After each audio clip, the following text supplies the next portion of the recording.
Hi and welcome to Evie Kitchen. Today we're going to talk about the hot boxes. I'm going to talk about how to care for them and how to use them. Even though they're called hot boxes, you can also use them for cold things too.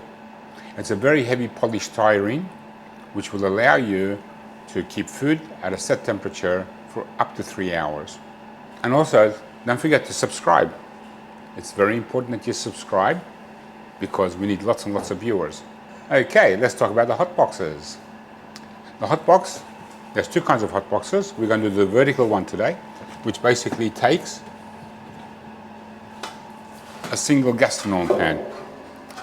So this is called a gastronome pan, okay, and it will take up to 10 of these. So what it will do, allow you to slide a gastronome pan in, okay, and then you can layer them on top of each other.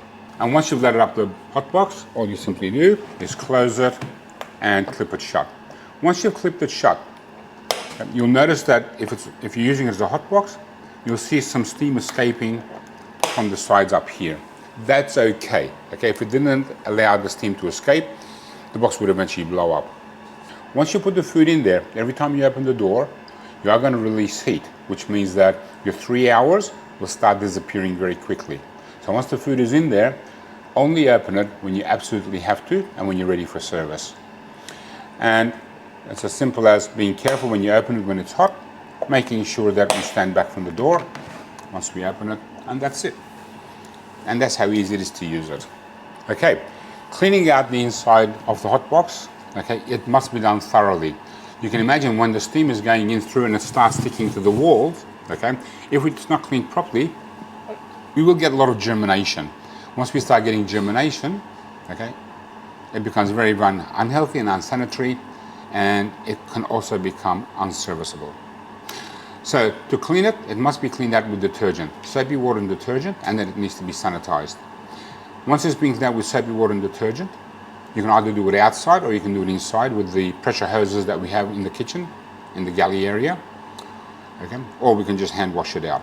Once it's hand washed out, what we must make sure is that we actually sanitize it. And to sanitize it, it's very simple.